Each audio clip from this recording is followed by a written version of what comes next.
और उत्तराखंड में जंगल की आग की बात करते हैं तो जंगल की आग लगातार बढ़ती जा रही है और पिछले 24 घंटे में 68 जगहों पर आग लगी। अब तक 721 बार जंगल में आग लग चुकी है और वन विभाग आग पर काबू पाने में नाकाम ही दिख रहा है। अभी तक 902 हेक्टेयर जंगल क्षेत्र में आग लग चुकी है और साथ ही आग की चपेट में आकर अभी तक 4 लोग झुलस चुके हैं, जबकि 20 लाख से ज्यादा की वन संपदा का नुकसान भी हो चुका है।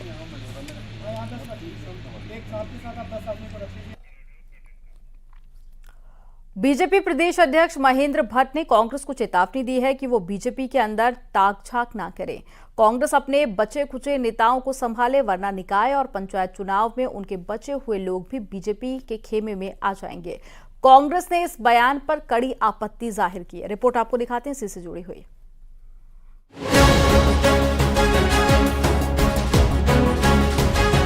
बीजेपी ने सभी विधानसभा पर कमोबेश कांग्रेस के कई प्रभावशाली नेताओं को तोड़कर पार्टी ज्वाइन करा दी।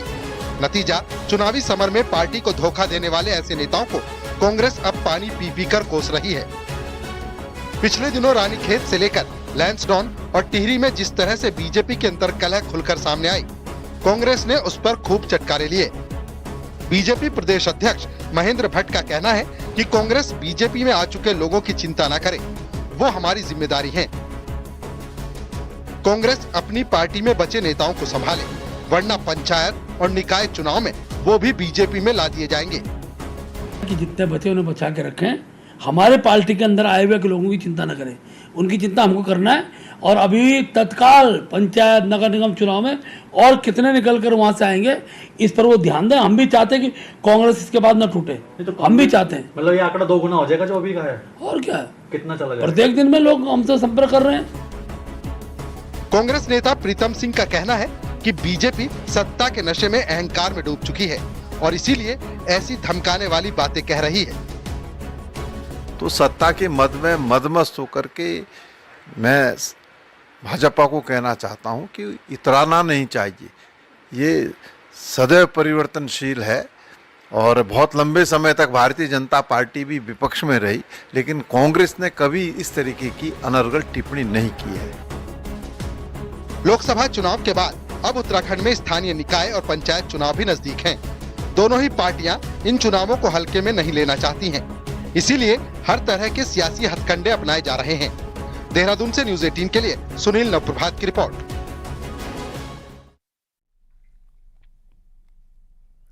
उत्तराखंड में कम वोटिंग में बहस थमने का नाम नहीं ले रही है और मुख्यमंत्री ने पहली बार कम वोटिंग के लिए कांग्रेस के बड़े चेहरों को जिम्मेदार बताया। उन्होंने चुनाव नहीं लड़ा तो कांग्रेस ने भी पलटवार किया। एक रिपोर्ट आपको दिखाते हैं।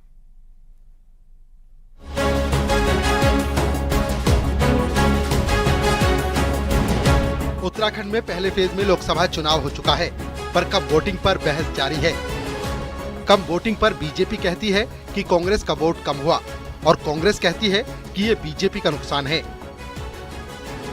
इसी बहस के बीच मुख्यमंत्री पुष्कर सिंह धामी का बयान सामने आया है। शनिवार को हल्द्वानी में एक प्रेस कॉन्फ्रेंस के दौरान मुख्यमंत्री पुष्कर सिंह धामी ने कम वोटिंग के लिए कांग्रेस के बड़े नेताओं को जिम्मेदार बताया। 4 जून को सब स्पष्ट हो जाएगा। वैसे स्पष्ट है, यहाँ पर आपने देखा होगा कि कांग्रेस के पास जो परंपरागत रूप से जिनको टिकट लेना चाहिए वो टिकट लेने ही नहीं आए, इसलिए उनको पहले से ही पता था कि चुनाव के परिणाम क्या आने वाले हैं। और जो बार बार मतदान कम हुआ, ऐसी बातें भी चली हैं।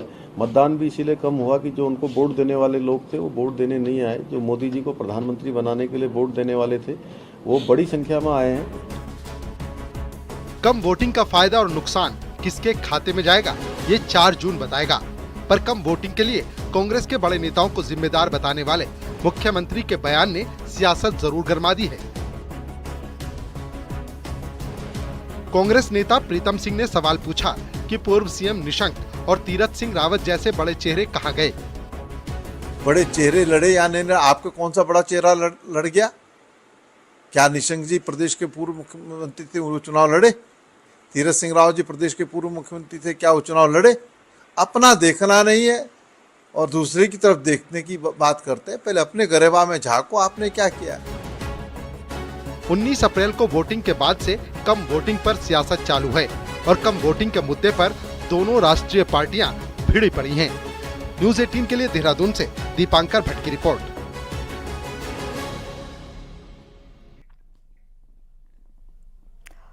उत्तराखंड में इन दिनों सबसे ज्यादा जिन 2 सीटों की चर्चा है वो है अल्मोड़ा और साथ ही पौड़ी गढ़वाल।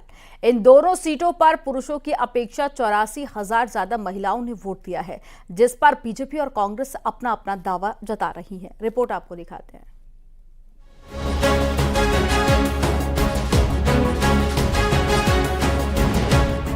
उत्तराखंड की 5 में से 2 अल्मोड़ा और पौड़ी गढ़वाल लोकसभा सीट ऐसी रही हैं जहां सबसे कम मतदान हुआ। अल्मोड़ा में जहां 48% मतदान हुआ तो गढ़वाल में 52%। लेकिन इन दोनों ही सीटों पर पुरुषों की अपेक्षा महिलाओं ने बम्पर वोट डाले। अल्मोड़ा में पुरुषों की अपेक्षा 42,862 और गढ़वाल में 41,840 से ज्यादा महिलाओं ने वोट डाले। इस वोट पर अब सियासत जारी है। बीजेपी का कहना है कि मोदी सरकार की महिला कल्याण नीतियों से महिलाओं में उत्साह है। उनका 100% वोट बीजेपी को गया है।